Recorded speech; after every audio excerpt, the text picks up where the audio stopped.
Bueno, bienvenidos a esta enseñanza titulada Sé un hombre de ojos puros de la Escuela de Hombres Bíblicos para la Iglesia Bíblica Jesucristo del Señor, quien les habla el pastor Cristian Artates, bajo la dirección del pastor Freddy Navas. Vamos a hablar sobre ser un hombre de ojos puros y vamos a tocar 5 puntos: el aspecto bíblico, el aspecto psicosociológico y el aspecto teológico, aplicaciones y una reflexión teológica.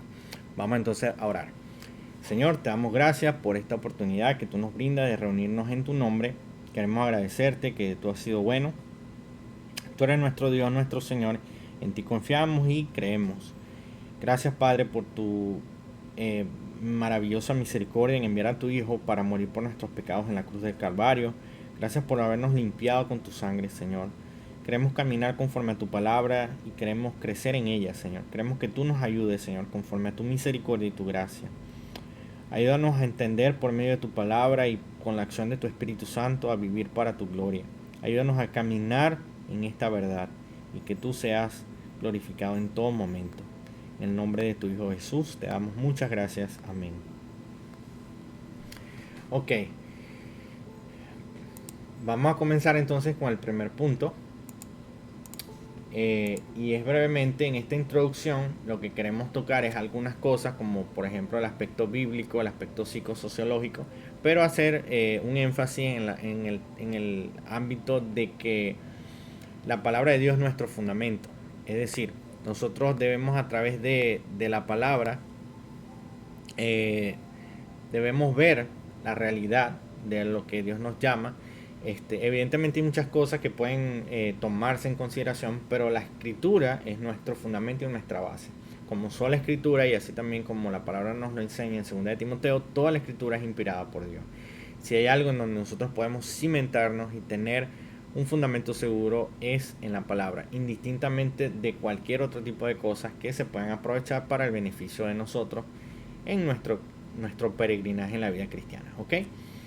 Primer punto, el aspecto bíblico involucra tres puntos de vista. Tres puntos de vista: el punto de vista de Mateo, el punto de vista de Marcos y el punto de vista de Lucas. ¿Ok?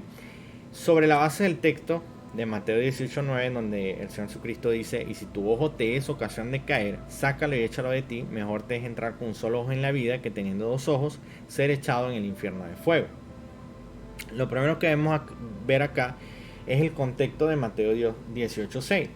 Y dentro de este contexto vemos por lo menos el verso 6 y 7, que se habla del tropiezo, de que alguien haga tropezar o cualquiera que haga tropezar, o hay de aquel hombre por quien viene tropiezo. Adicionalmente, debemos entender que esta relación va directa en un sentido a primera de Juan 2:16, donde se habla de lo que hay en el mundo, los deseos de la carne, los deseos de los ojos y la vanagloria de la vida no proviene del Padre, sino del mundo. ¿Por qué razón? Pues básicamente porque nosotros debemos entender que el ojo, ¿verdad? En el sentido de sacar el ojo, es que puede volverse un obstáculo en la vida cristiana cuando por medio de nuestros ojos somos seducidos, no solamente en el aspecto de la lujuria sexual, sino por lo menos en el aspecto de la codicia, de codiciar cosas, de buscar ser satisfechos en el hecho de ver cosas que no debemos ver y que evidentemente no nos edifican. En ese sentido, yo creo que el contexto de Mateo apunta de forma general en ese sentido, en una forma amplificada. Ahora bien, dentro de la perspectiva de Marcos es un poco distinta, aunque evidentemente está conectada, porque él habla del reino de Dios. Es decir, Marcos 9:47 dice: si tu ojo fuera ocasión de caer, sácalo, mejor te es entrar en el reino de Dios con un ojo que teniendo dos ojos ser echado al infierno. Quiero aclarar que esto lo tenemos en la guía en la página 2. Y evidentemente en el contexto de Marcos nosotros podemos ver la referencia que se hace a la teología bíblica. ¿Por qué? Porque Marcos está hablando del reino, de un reino, está haciendo alusión a Isaías 66, que luego lo veremos. Adicionalmente, él habla del que lo envía a él, en Marcos 9:37, a mí me recibe, no me recibe a mí, sino al que me envió, de forma de hacer un énfasis a que nosotros debemos tener una actitud y conducta que glorifique al Señor, en el punto de que al recibir las enseñanzas de Jesús, nosotros le recibimos a Él, al Padre, en este sentido, ¿ok? Bien, también se hace un énfasis en las buenas obras en Marcos 9:41. Entonces vemos que el tema de los ojos está conectado también con la forma en la cual nosotros vivimos, es decir, tenemos buenas obras. Marcos 9:41, se habla: cualquiera que os diera un vaso de agua en mi nombre, porque soy de Cristo, de cierto os digo que no perderá su recompensa, y todo esto. Pero dentro del contexto de Marcos, una de las cosas que él hace alusión y que es bastante fuerte es con respecto al tema de entrar en la vida. En Marcos 9:43, el fuego que no puede ser apagado. En 9:44 habla del gusano que no muere, el fuego que nunca se apaga.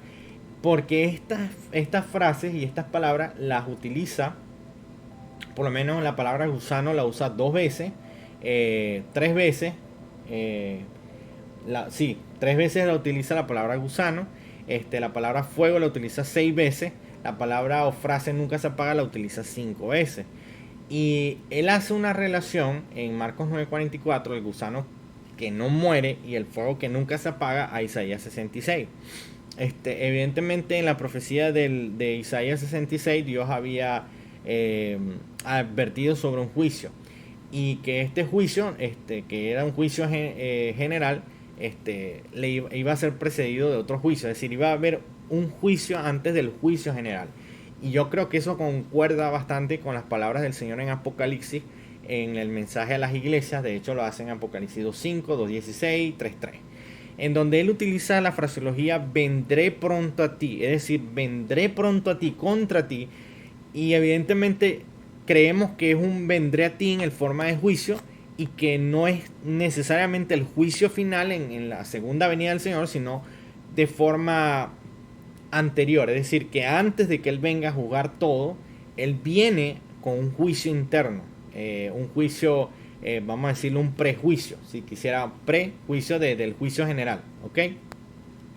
Y que este juicio evidentemente es una destrucción que hace referencia a Sodoma y Gomorra, y en donde dentro de la teología bíblica nosotros podemos ver que para el contexto neotestamentario hemos sido trasladados del reino de las tinieblas al reino de su amado Hijo. Es decir, ha habido un traslado de la forma en cómo ha existido el gran intercambio, en donde tenemos la justicia de Cristo y a Cristo ha sido imputado con nuestros pecados. Hay una transición del reino de las tinieblas al reino de su amado Hijo, y en ese sentido yo creo que Marcos conecta la idea de que así como en Jerusalén había en la parte de afuera el valle de Hinnom, donde se quemaban los cadáveres y todo lo demás, yo creo que él conecta la idea para decir: si tú estás en el reino, ¿verdad? Más vale que manifieste o deje evidencias de ser una persona que está viva allí, porque si estás muerto espiritualmente, realmente lo que te toca es el valle del Hinnom, donde está el fuego que no se apaga y el gusano que nunca muere. Entonces, esas son las formas en la cual en aspecto metafórico se hace la palabra, no quizás dando a entender de un gusano literal, pero sí de que esa alusión a esa frase nos debería hablar a nosotros de una destrucción que se da de forma interna, porque los gusanos evidentemente comen la carne de los cadáveres hasta que mueren, y en este aspecto se habla de un gusano, ¿verdad?, que nunca muere, porque todo el tiempo está consumiendo, y está devorando internamente. Entonces es como una destrucción interna, pero también habla del fuego que no se apaga, porque evidentemente también el fuego llega a un punto donde cesa, donde se extingue, y en este sentido este fuego nunca se apaga, o sea, siempre está allí. Lo que nos debería hablar en un sentido metafórico de la gravedad y las implicaciones del infierno y de la muerte eterna.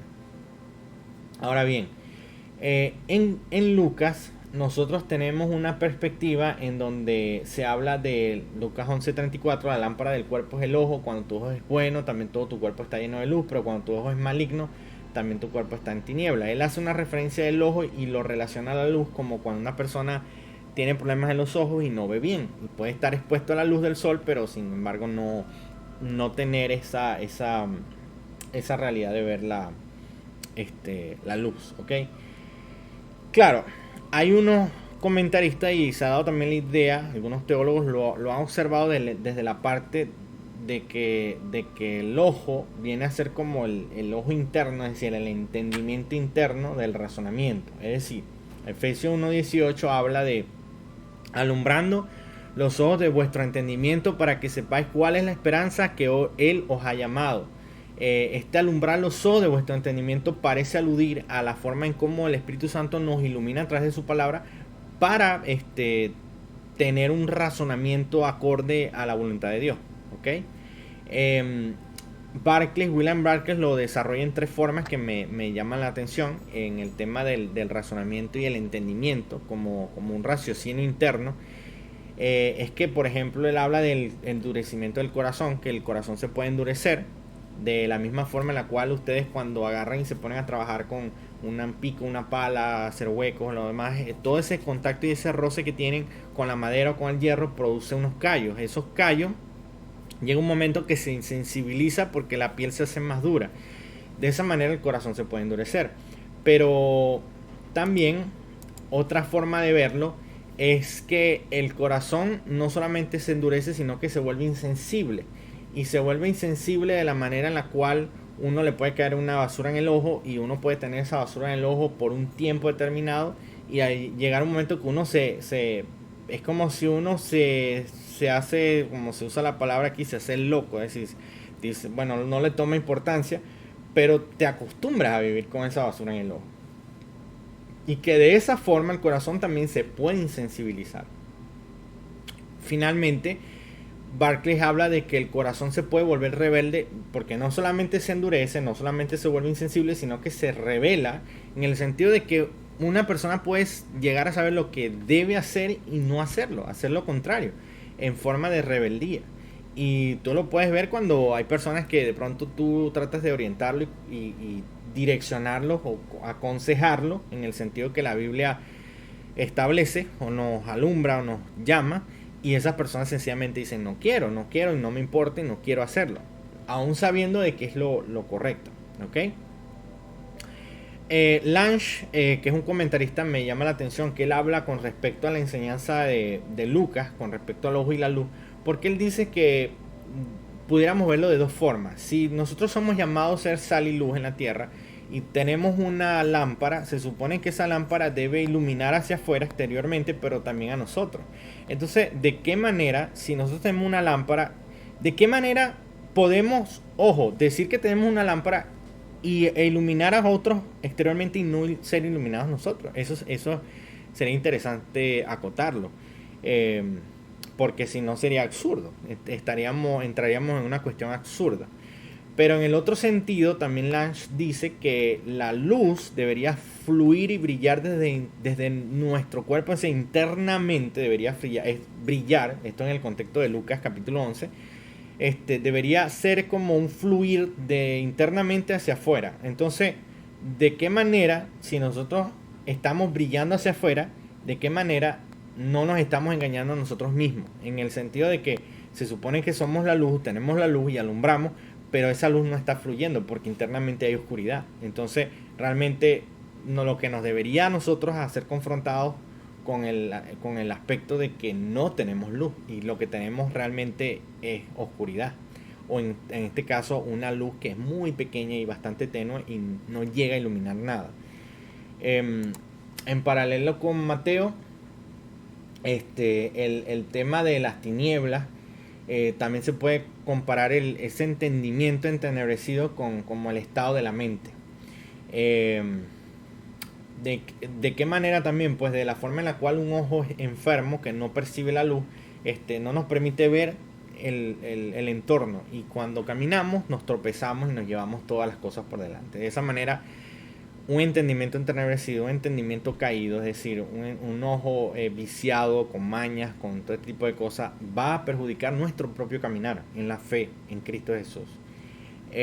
Otra de las cosas también es que Besa, uno de los reformadores, comentaristas de la Reforma, Gerhard, creo que otro, ellos hablan de que nuestro ojo interior, por decir nuestro entendimiento, en un sentido como dice Efesios que comentábamos, debe ser iluminado por la palabra y el Espíritu de Dios. Es decir, ese raciocinio interno espiritual, si no recibe iluminación del Espíritu Santo y no puede ver la palabra, no puede aplicar la palabra para sí. Y Meyer habla de que este entendimiento debe ser una razón, pero una razón que nos mueve a actuar de forma práctica. Juan Calvino hace una referencia cuando él dice que Cristo llama luz a la razón, porque cuando nosotros fuimos creados a imagen y semejanza de Dios, se nos dio un entendimiento y un raciocinio que fue afectado por la caída. Ahora, en nuestra caída, en esta afección que tuvimos, ahí queda un poquito por allá de un entendimiento en ese aspecto, pero que el Señor Jesucristo muestra cuál debía ser el sentido original de ese entendimiento, conforme a la voluntad de Dios. Y él lo muestra obviamente en el Sermón del Monte y todo esto. Ahora bien, vamos a hacer una exposición con respecto al término del versículo. ¿Por qué? Porque la palabra que se usa allí, y eso lo pueden ver en la página 6. Vamos a la página 6. Lo que podemos ver acá, ¿verdad? Es que la palabra que se usa de caer, ¿verdad? Es escandalón o escandaletrón, que tiene que ver con el cebo que se pone en una trampa. Era el palito o el brazo donde se fijaba el cebo y que operaba la trampa para cazar al animal. En ese sentido, nosotros también lo podríamos ilustrar como un hueco que se hace en donde se pone una red y se ponen hojas. Y una persona, hojas evidentemente de árboles. Y una persona que va caminando por un bosque, al no fijarse y no darse cuenta, camina por las hojas y cae a través del hueco. Y queda atrapado. Evidentemente es dañado, tiene una caída. De esa manera es lo que el Señor Jesucristo intenta ilustrar con la palabra, dando a entender con esto que todas estas afecciones del ojo, que son vicios, que son tentaciones, que son actitudes o conductas, son como esa especie de trampa que cuando no nos damos cuenta ya nos metieron en tremendo problema. Es decir, ya estamos de cabeza metidos en una situación más compleja y más peligrosa. ¿Okay? Una de las cosas que debemos constatar es que ciertamente el hecho de decir no debo hacer esto, no debo hacer lo otro, no va a ser como una solución al problema, porque va más allá. Es decir, no debemos abordar esto de forma moralista, debemos tener conciencia de la realidad de nuestro pecado y evidentemente de la obra que Cristo Jesús hizo en la cruz del Calvario. ¿Y de qué manera eso se conecta? Bueno, eso lo veremos ahora en un momento. Pero vamos a pasar al aspecto psicosociológico. Hay unas estadísticas, ustedes la tienen ahí, debe ser la página 9, donde ustedes van a ver estadísticas sobre pornografía. Dentro de esto, obviamente, 40 millones de adultos estadounidenses visitan regularmente sitios web de pornografía en internet. Pero una de las cosas que me llama la atención es que se habla de que hay un 17% de mujeres que luchan contra la adicción de la pornografía. Se habla de que una de cada 3 visitantes de todos los sitios web de pornografía son mujeres. Entonces es importante hacer la acotación de que esto no es un tema meramente masculino, esto también puede afectar a las mujeres en un sentido, y eso es bueno tomarlo en consideración. Adicionalmente a esto, al aspecto psicosociológico, tenemos que la pornografía tiene una relación en crímenes de índole sexual. Hay una investigación, yo estoy poniendo los links de cada uno de las estadísticas y de los temas de la investigación, donde hay una conexión entre mujeres que han sido abusadas y han sido violadas y sus abusadores, porque tienen una relación en el sentido de que sus abusadores han consumido pornografía. En general, los hallazgos de esta investigación respaldan la idea de que existe una relación entre la pornografía y la violencia contra la mujer. Entonces, esto es algo que debemos tomar en consideración, ¿okay? Porque son evidencias a nivel sociológico. Ahora, la pornografía evidentemente afecta por el hecho de la química cerebral, que es muy adictivo, tan adictivo que las drogas. La pornografía también sucede que como es un producto que donde a las personas están expuestas, sobre todo en esta era, las personas están expuestas a todo tipo de contextos digitales como celulares, computadoras, tabletas, tiene un efecto más profundo, ya que la persona que está atada la puede conseguir, o sea, no tiene que pagar, no tiene que hacer, o sea, es gratuito, está evidentemente en todo el entorno. De hecho, anteriormente, en los años 60, 50, las personas que querían consumir pornografía tenían que ir a unos sitios donde vendían ese material y que evidentemente las personas que iban estaban expuestos y la gente podía hablar, podían sentir vergüenza, culpa de que alguien los hubiese visto comprando pornografía. Y eso como que restringía un poco de que fuera más epidémico como lo es ahora. Ahora bien, estamos en un contexto donde puedes tener pornografía en la computadora, en los teléfonos, en las tablets, en los televisores. Y, o sea, una persona se puede meter en un baño y sencillamente observar pornografía y nadie se da cuenta. En ese sentido, los niños están expuestos. Todas las personas en general están expuestas porque está en el ambiente, en todo momento, en todo lugar, siempre y cuando se tenga algún dispositivo digital y una conexión a internet. O de otro sentido también afecta porque en los matrimonios destruye la relación porque como la pornografía vende fantasías sexuales, los hombres o las mujeres, indistintamente sea el caso, pueden, pueden pensar que tienen derecho a utilizar a sus esposas o sus esposos como una especie de objeto sexual para complacer sus propias fantasías. Y en ese sentido afecta obviamente a uno de los cónyuges y produce heridas en relaciones matrimoniales. Este, Adicionalmente, la pornografía aumenta el umbral químico del cerebro, haciendo de que la persona que la consume se vuelva insatisfecha o se vuelva insensible y quiera cada vez más. No solamente más, sino este, subir el grado de la pornografía que consume. Por ejemplo, pudiendo comenzar con algo como pornografía suave, si es que existe algo como pornografía suave, hasta llegar a la zoofilia, necrofilia o incluso la pornografía infantil. Claro, eso es un proceso gradual en donde la persona, tal y como el Señor Jesucristo lo muestra en su palabra, es como una especie de trampa en donde tú no te das cuenta, estás siendo seducido, te está llevando, te está trayendo y al fin de cuentas, cuando terminas viendo la realidad del problema, pues ya estás dentro del hueco. Eso sí, obviamente Dios te revela y lo puedes ver el problema en el cual te ha introducido todos los vicios de nuestros ojos. Ahora, en la página 8 vamos a ver el aspecto teológico. Oye, anteriormente me equivoqué, era en la página 7, lo del aspecto psicosociológico. Pero ahora en el aspecto teológico, en la página 8, ¿verdad? Vamos a ver algo que tiene que ver con el origen y raíz del asunto. ¿Ok? ¿Cuál es el origen y la raíz del asunto? Bueno, el problema con esto es el tema del hedonismo, es decir, el culto al Dios placer, es decir, a buscar ser satisfecho no en el Señor, no en sus medios de gracia, sino en las cosas que el mundo nos ofrece y que nuestra carne puede ser seducida. Nosotros tenemos eso en Romanos 1:21, sobre todo cuando habla de que el necio corazón fue entenebrecido porque no, habiendo conocido a Dios, no lo glorificaron. Y evidentemente el apóstol Pablo conecta en Romanos el hecho del corazón entenebrecido, no conocer a Dios, a cambiar la gloria de Dios para ir a la gloria, ver al hombre como una especie de Dios y darle la gloria a ese hombre. ¿En qué sentido tiene una conexión con la idolatría? Bueno, en el sentido de que cuando tú no estás satisfecho en Dios, entonces buscas satisfacerte a ti mismo. Es decir, cuando no estás satisfecho no porque Dios no te pueda satisfacer, sino porque evidentemente no oras, no lees la palabra, no te congregas o no tienes una relación con Dios.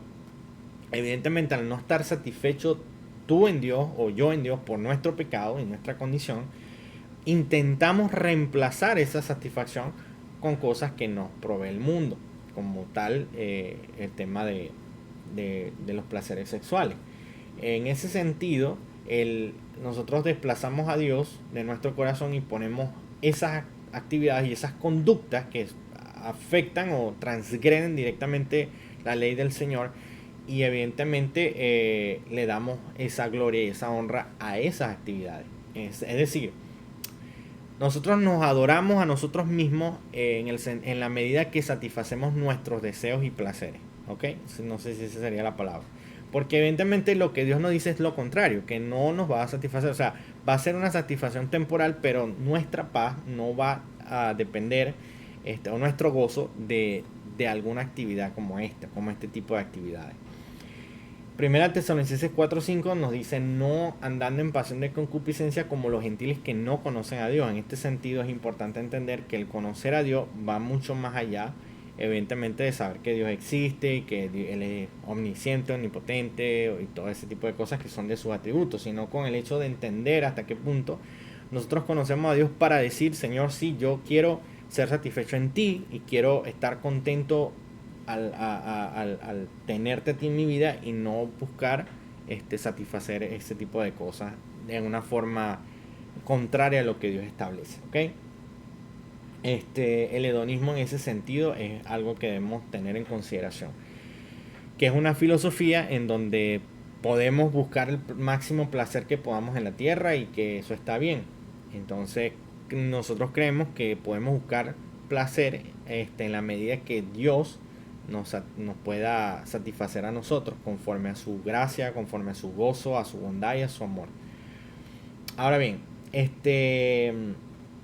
dos cosas con las cuales se atenta el primer mandamiento, amarás a Dios con todo tu corazón y toda tu alma, es en el sentido de que verdaderamente al sucumbir a estas tentaciones estamos desplazando a Dios de nuestro corazón y le estamos dando lugar a nosotros, al hecho de buscar satisfacernos a nosotros mismos indistintamente de lo que Dios diga.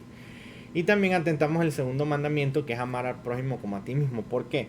Porque el hecho de consumir pornografía evidentemente tiene una repercusión en esa industria. Es una industria multimillonaria con mucho poder y que evidentemente vive o se nutre de los adictos y los esclavos a este problema. En ese sentido, una de las cosas que la industria de la pornografía no te muestra es que intenta parecer una industria limpia, pero realmente es demasiado sucia. ¿Demasiado sucia en qué sentido? En el sentido de que existe un historial bastante grande y extenso de suicidios en la industria pornográfica. Adicionalmente, como evidentemente vende fantasías, el 99% del contenido es actuado, no es real. Evidentemente las mujeres en la mayoría de las escenas que graban están drogadas o se encuentran en un estado de alcoholismo, de ebriedad, y adicionalmente son tan maquillados por la cantidad exagerada de manchas, arrugas y hematomas que muchas actrices y actores tienen por causa de enfermedades de transmisión sexual o por el hecho de tener una vida desenfrenada, y eso evidentemente no se ve, no se muestra. Pero en ese sentido la industria pornográfica es muy sucia, ¿ok? Cuando nosotros consumimos pornografía estamos denigrando a la mujer en un sentido bastante importante, y evidentemente la pregunta que deberíamos hacerlo es cómo observarían nuestras madres, nuestras hermanas, todas estas personas, cómo observarían esa realidad. Es importante que tengamos en consideración que esto produce en nosotros estos problemas, ¿ok? Ahora bien, ¿qué implicaciones teológicas tiene a nivel social este problema? Bueno, Rushduni, que es un reconstruccionista cristiano, habla de la destrucción del caos, la destrucción del orden, o mejor dicho, la doctrina del caos, en donde se busca destruir el orden para volver a construir un orden nuevo. En ese sentido, él habla de la Revolución Francesa, en donde se dio una revolución sexual. Obviamente el artista creativo vino a ser identificado por necesidad con el anarquista social y sexual, y evidentemente en el pensamiento popular pues la moralidad vino a significar monotonía y debilitamiento. Entonces mientras más pudiéramos destruir las bases de lo que fueron nuestros fundamentos en moralidad, pues mucho mejor. Eso es parte de lo que nosotros vemos en el mundo, en donde Satanás intenta invertir el orden creado, ¿ok? Y esta idea se permea a lo largo de la sociedad porque hemos tenido como tal muchas ocasiones esta idea de tratar de cambiar lo que es bueno, decirle que es malo, y lo que es malo llamarlo bueno. Por lo tanto tenemos legalizaciones como por ejemplo el matrimonio entre el mismo sexo. Adicionalmente tenemos países donde se está estudiando la legalización de las relaciones entre un adulto y un niño, lo que es la parte de la pedofilia, la pederastia o en este caso matrimonios entre especies como animales y todo este tipo de cosas. Entonces la sociedad evidentemente no sigue a Dios y en sentido contrario busca abordar los problemas de esa manera. Las aplicaciones. En Mateo 18:9 y Marcos 9:47 se habla de sacar. Es decir, si tu ojo ocasiona de caer, sácalo y échalo de ti. Es decir, si tu ojo te fuera ocasión de caer, sácalo. Es decir, sácalo exaireo en el griego. Es decir, exaireo en el griego es cortar con determinación. Ahora bien, dos formas de observar esto. En la metodología farisea o legalista, nosotros vemos que los fariseos intentaron contribuir, no los fariseos, pero todas estas personas, los escribas, no sé, en la parte de las leyes, intentaron hacer un vallado con mandatos que eran tradiciones de hombres para no acercarse a los mandamientos como tal. Evidentemente, cuando el Señor Jesucristo hace estas indicaciones, que también habla de las tradiciones y todo este tipo de cosas, él hace la referencia del problema del corazón, porque la realidad está en el problema del corazón como tal. Solamente por medio del Espíritu Santo nuestro corazón puede ser curado, puede ser reemplazado por un corazón de carne, el corazón de piedra. Y en la metodología que él utiliza, que es la de los súbditos del reino, porque nosotros somos, si estamos en Cristo, somos parte de ese reino, es que deberíamos seguir la justicia, deberíamos buscar la justicia, deberíamos ir cada vez más buscando ser conformados a la estatura de la plenitud de un varón perfecto en Cristo Jesús. No quizás lo vamos a hacer de una forma perfecta, porque no puede ser fingido, pero sí de forma genuina y sincera, indistintamente de nuestras luchas y de cómo nosotros lidiemos con estos problemas, ¿ok? En un sentido, me encanta como lo dice Lisco, que lo dice de esta manera: los que tienen parte en el reino de los cielos no pueden estar satisfechos con la justicia que el judaísmo consideraba suficiente y que consistía en mero legalismo y moralidad exterior, sin tener en cuenta la mente y corazón. Porque evidentemente el problema no está tanto en el hecho de que la gente nos vea hacia dónde nos va también, a dónde se nos van los ojos, que eso también influye, ¿no? Y es importante, pero el punto está en cómo somos en nuestra intimidad, cómo somos cuando estamos solos, cómo nos comportamos cuando nadie nos ve. Eso es lo que habla en un sentido de integridad.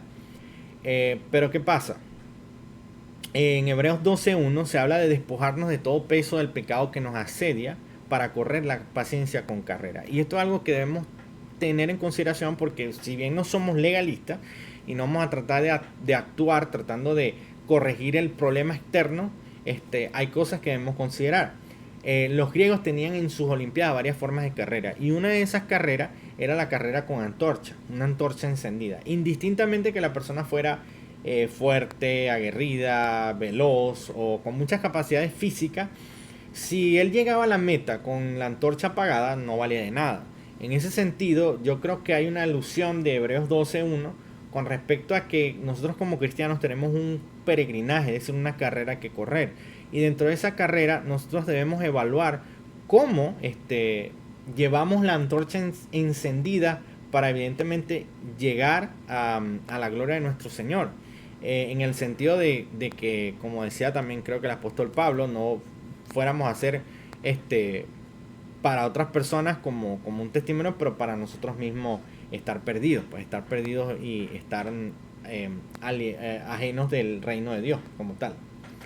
Entonces, en ese sentido, creo que esta idea de llevar la antorcha encendida nos habla de que en nuestro peregrinaje debemos considerar esa transición, ese movernos de este punto al otro punto, y considerar evidentemente que si Dios nos ha dado su Espíritu Santo, si nosotros tenemos el llamado, debemos tomar de forma noble, genuina y sincera una responsabilidad al respecto, ¿ok? También nos habla de la circuncisión del corazón, la mortificación de los miembros terrenales para vivir la fe cristiana, en el sentido de estas palabras que cada quien debe tomar su cruz y seguir al Señor Jesucristo, en el sentido de que verdaderamente muere a sí mismo en el sentido de que no vive para sí, sino que vive para Cristo. Hay magos y personas que actúan excelente y se tragan espadas y hacen muchas cosas, y evidentemente no les pasa nada porque todo es un acto.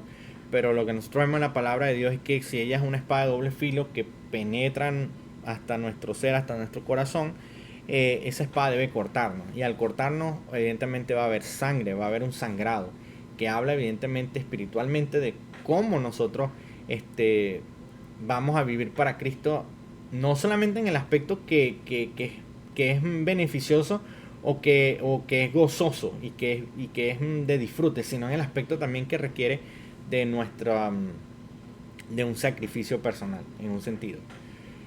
Juan Calvino lo dice de una forma, él dice: Cristo emplea una forma exagerada de discurso para mostrar que cualquier cosa que nos impida rendir la obediencia a Dios que Él requiere en su ley debe ser eliminada. ¿Okay? Si hay algo que produce un obstáculo en tu caminar con Dios, hay que eliminarlo, hay que buscar la manera de destruirlo. Vamos a unas acciones concretas. En el aspecto escritural, teológico escritural, debemos decir que es una condición del corazón, y como tal solamente un Dios soberano puede actuar en nuestras vidas para verdaderamente purificar nuestros corazones. Es decir, dependemos totalmente de Dios, dependemos total y absolutamente de Dios. ¿Podemos hacer muchas cosas? Sí, podemos hacer muchas cosas, pero realmente Dios es el que puede transformar nuestro corazón. Solamente Dios es el que puede iluminar nuestro entendimiento para que veamos esa realidad y vivamos conforme a esa realidad. Aunque hagamos muchas cosas, que no es tan mal que las hagamos, no va a depender de nosotros, va a depender de la gracia y misericordia de Dios que obra en nuestros corazones. Y en ese sentido, yo creo que deberíamos ser honestos para con Dios, al llevar nuestras luchas en oración a Él, rindiéndonos para que Él sea el que obre en nosotros. Adicionalmente, el hecho de buscar mortificar el pecado, vamos a tratar de implementar todo tipo de cosas que de alguna manera nos ayude a luchar con esta batalla. Y dentro de esas cosas, por lo menos tenemos el hecho de estar en un grupo de rendición de cuentas, en donde como hermanos en la fe podamos compartir y hablar de estas luchas, peleando la batalla en oración, para también darnos cuenta en el sentido de cuando caemos o cuando estamos tentados, somos tentados, o de qué manera nosotros podemos apoyarnos a estudiar más de los temas, ¿verdad? Eso sería una acción que se puede hacer. Otra acción es crecer en el conocimiento de nuestra propia condición pecaminosa. ¿Para qué? Para evitar ser expuestos. Es decir, si sabemos que tenemos una lucha y una tentación, lo menos que tenemos que hacer es exponernos a esa tentación. Eso es algo de lógica, ¿no? Pero creo que eso no va a crecer en nosotros a menos que entendamos nuestra propia pecaminosidad y ver nuestra propia maldad y no subestimarnos a nosotros mismos. Es decir, no subestimar la maldad en nuestro propio corazón. Adicionalmente, creo que indagar en la palabra, estudiarla, para que nosotros de forma diligente, ¿verdad?, podamos ver todos los versículos en donde se nos habla y se nos dan promesas para vencer con esto, vivirlo y meditarlo hasta el punto que el Señor en su misericordia nos pueda liberar, nos pueda ayudar a ser liberados. Y también hay otros recursos, como el tema de las aplicaciones que sirven como filtros para prohibir que, por lo menos si tenemos la computadora, tenemos el teléfono, tenemos un televisor, estas aplicaciones ayudan a generar una barrera, a crear un cerco de que nosotros mismos accedamos a esas páginas. Quizá una forma como muchos lo hacen es que lo configuran en su teléfono, en la computadora, ponen una clave y esa clave la escriben en un papel, una clave súper complicada, luego la rompen o la queman y sencillamente ya se olvidan de esa clave, y no va a haber manera de que ellos mismos, al ser expuestos, entren en tentaciones de esa manera. Una vez creo que alguien me dijo una ocasión no recuerdo si fue Billy Graham, que lo invitaron a predicar en Ámsterdam, en Holanda, y debido a su problema de sentirse tentado por el hecho de la ciudad como tal, él estaba en un hotel y agarró la llave del hotel y se trancó y tiró la llave por la ventana y se quedó encerrado toda la noche allí. Él mismo se encerró. Entonces creo que eso es una forma de nosotros, de nuevo, mortificar el pecado. ¿Por qué? Porque no subestimamos que podemos llegar a hacer las cosas que no pensamos. Entonces, en ese sentido, es importante que lo consideremos. Dentro de estas aplicaciones está Covenant Eyes, K9, la iglesia Triple X o Triple X Church. Tienen programas, aplicaciones que ayudan a crear estos filtros, y adicionalmente tienen una metodología de rendición de cuentas en donde si tú entras a una página pornográfica, la persona que está contigo supervisando y ayudándote en la mentoría, le llega un correo electrónico donde dice que tú has entrado en tal página a tal hora y todo lo demás. para evidentemente ser confrontado, pues. Entonces es una manera de cuidar, es una manera que nosotros tenemos de aplicar, pero nuevamente dependemos enteramente de la obra del Señor y de su palabra, ¿ok? Finalmente vamos a hacer una reflexión teológica. Esto lo vemos en la página 12, ¿ok? En la página 12 y la página 13, las últimas páginas ya como tal. Tenemos varias cosas acá. Lo primero que vamos a ver, ¿verdad? Es que en Colosenses 2:20 nosotros tenemos al apóstol Pablo diciendo, ¿por qué? O sea, está hablando de temas como los alimentos y ese tipo de cosas. Y él dice que por qué nos sometemos a ciertos preceptos como no manejen, ni gusten, ni a un toque. Eso es Colosenses 2:20, ¿ok? En conformidad a mandamientos y doctrinas de hombre, cosas que todas se destruyen con el uso.